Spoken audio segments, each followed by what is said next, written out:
So I was at a swap meet the other day and I picked up this frame. And I decided I am going to find out the story behind it. Let me read it to you. It says Letter Award, Buffalo Junior High School, Buffalo, Wyoming. This is to certify that Wilbur Williams has been awarded the school letter in basketball for the season of 1941-1942. Have you ever wanted to tell a story but you didn't know where to start? Well, today you're going to be able to watch me go from starting with this little piece of information, doing some research, and then the choices that I make to tell a story. So let's get into it. Let's go over to familysearch.org. What do we have? We have a Wilbur, last name Williams. Location, we know it's Buffalo, Wyoming.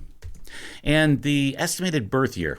Okay, if this is junior high school and it's 1941-42, how about 1929? That sound good? 1929, and we'll hit search. And look at this. We found a William Francis Williams in Buffalo, Wyoming. And, okay, that's not good. It looks like Wilbur died in 1943. So I did not expect to find a tragedy.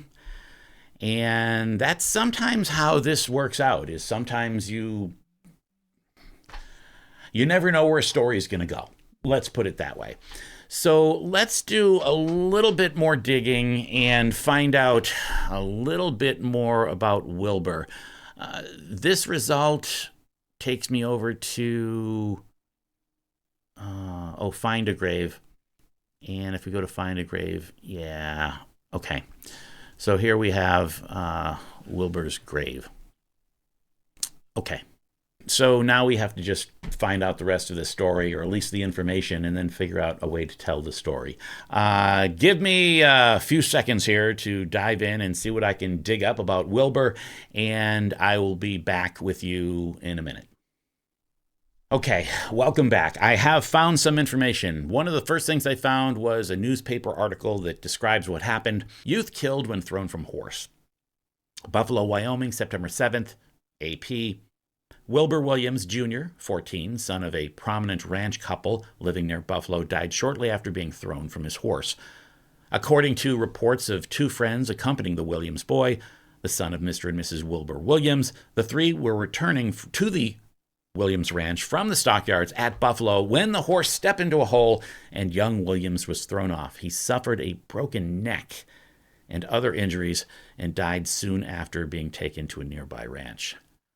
And yeah, it says right here, on September 1st, 1943, immediate cause of death, fracture of first cervical vertebrae with spinal cord injury at right of fracture, fall from the horse that also fell. Okay, so that's consistent. The horse stepped into a hole and probably fell and then threw poor Wilbur, and that's how he died. Here in the 1940 census, we find out that he lived with his mom and his dad. So there's Wilbur Williams Sr., he's a junior, and we have Bertie, who's his mom. They were cattle ranchers, so that they had their own ranch. Mr. Williams Sr., he was a county commissioner, so it sounds like the family was fairly involved. Now, here's where a lot of people will stop, that they won't continue on. They'll say that, okay, we have a birth date, we have a death date, we know he lived with a mom and dad, and that's the story. Well, it's not a story. It's actually a narrative. A narrative, a lot of people use the term interchangeably, narrative and story. A narrative is a collection of facts. But to make it a story, we need to add some stuff. I like to say there are facts and the fuzzy stuff. And you combine the facts and the fuzzy stuff, that's when you start to come up with a story. The Storyhound method says that for a story, we need roles, events, and influences. Now, we already know 3 roles. We have Wilbur and Wilbur's mom and dad. There are also 2 other roles that we have in the story. Can you think of them? Well, the first one is this little guy. It's more of a prop, but it contains the information that led us to Wilbur. And that also brings up another person who is playing a role in here. It's me. I'm the person that found it. So we have 5 different roles, and we have to figure out, well, how are we going to tell this story? Well, there are roles, now there are events. Let's think about events. Of course, we have the event of the accident, but what about the events that the 3 of them were living through? We know that it is 1943. We know the war was going on. This is going to shape their perceptions of things. For instance, think about the mom. It's 1943, and her son is 14 years old. She has to have been thinking about the war and its effect on Wilbur. She has to be pleased or relieved that he's only 14 years old and he can't be drafted. However, she knows that if the war continues on for another 4 years, he may be drafted. One of the things about telling a story, especially when you're basing it off true stories, is we know human nature, and that we can rely on human nature to say that Bertie probably felt this way. It's because it's a real human emotion. So let's play with that a little bit. Because if she was worried about Wilbur going away, she probably also would have worried or known other people who their sons were of a certain age and did go off to war.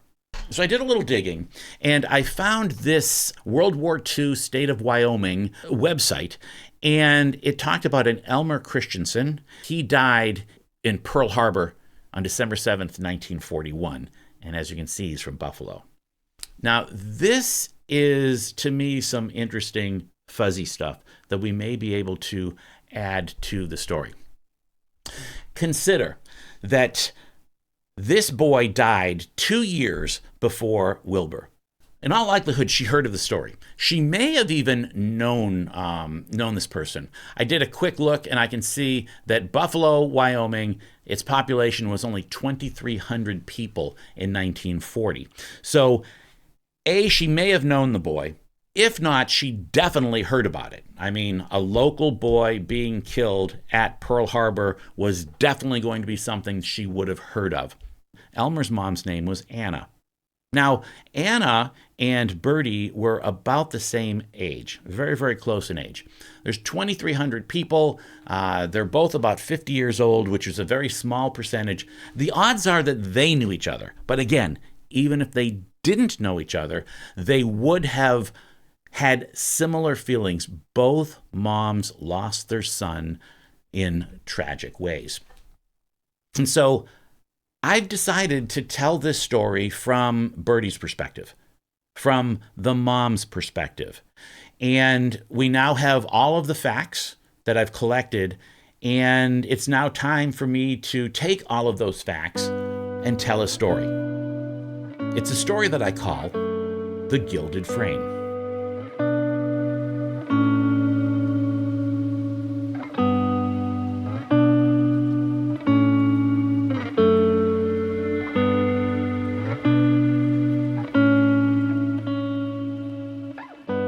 It was sitting on a folding table at a swap meet in Laguna Hills, California.